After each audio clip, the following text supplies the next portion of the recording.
மியான்மரில் ரோஹிங்யா முஸ்லிம்கள் மீது அத்துமீறி தாக்குதல் நடத்திய காவலர்களும் காவல்துறை அதிகாரிகளும் கைது செய்யப்பட்டிருப்பதாக அந்நாட்டு அரசு தெரிவித்துள்ளது.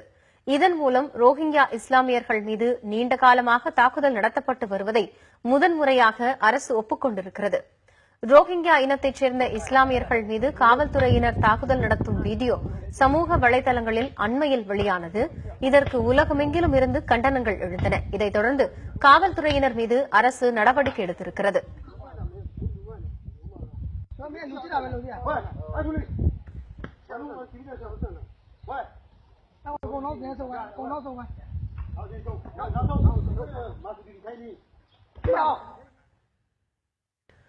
மியான்மரில் நீண்டகாலமாக சித்திரவதைக்குள்ளாகும் இனக்குழு ரோஹிங்யா. இவர்கள் யார்? இவர்கள் ஏன் அடக்குமுறைக்கு உள்ளாகிறார்கள் என்பது குறித்து பார்க்கலாம்.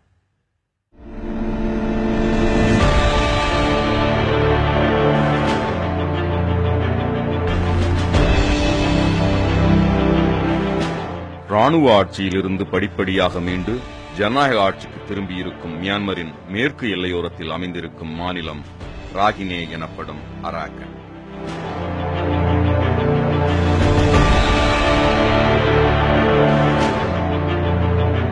பௌத்தர்கள் பெருமளவில் வசிக்கும் இந்த பகுதியில் ரோஹிங்யா இனத்தவரும் கணிசமாக வாழ்கிறார்கள்.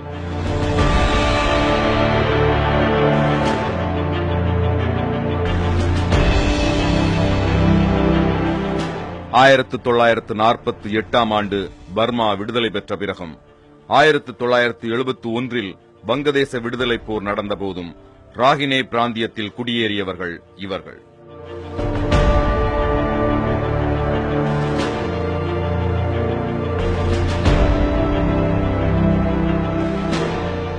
இவர்கள் அனைவரும் இஸ்லாமிய மதத்தை பின்பற்றுகிறார்கள்.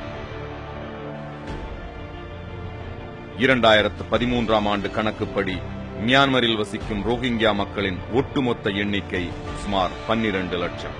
இங்கு நீண்ட காலமாகவே புகைந்து வரும் இனச்சண்டை கடந்த சில ஆண்டுகளாக தீவிரமடைந்திருக்கிறது. மியான்மர் பாதுகாப்பு படைகளும் சில பௌத்த மதக்குழுக்களும் ரோஹிங்யா மக்கள் மீது தாக்குதல் நடத்தி வருகின்றன.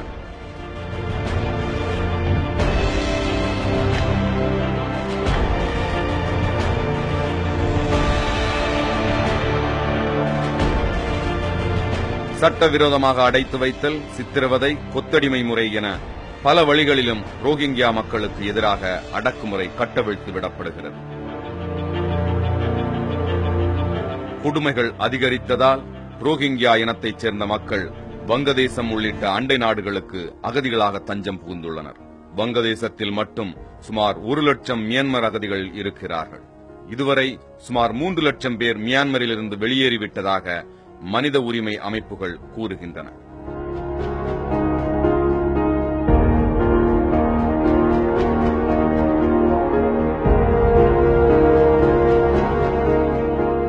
அகதிகளாக சென்றவர்கள் அனைவருக்கும் பிற நாடுகளில் இடம் கிடைத்து விடவில்லை. இடம் கிடைத்தவர்களுக்கும் உணவும் உரிய மருத்துவ வசதியும் கூட கிடைக்கவில்லை.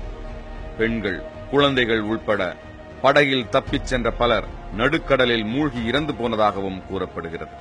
இந்த விவகாரம் மியான்மருடன் முடிந்துவிடக்கூடிய மிகச்சிறிய பிரச்சனை அல்ல. ரோஹிங்யா இனத்தவர் மீதான தாக்குதலை கண்டித்து வங்கதேசம், பாகிஸ்தான் உள்ளிட்ட பல நாடுகளில் பல்வேறு அமைப்புகள் போராட்டங்களை நடத்துகின்றன. ஆயினும் இன்று வரை ரோஹிங்யா மக்களுக்கு எதிரான தாக்குதல்கள் குறைந்துவிடவில்லை. உலகத்திலேயே மிக அதிகமாக சித்திரவதைக்குள்ளாகும் இனக்குழு இதுதான் என்று மனித உரிமை ஆர்வலர்கள் தெரிவிக்கிறார்கள்.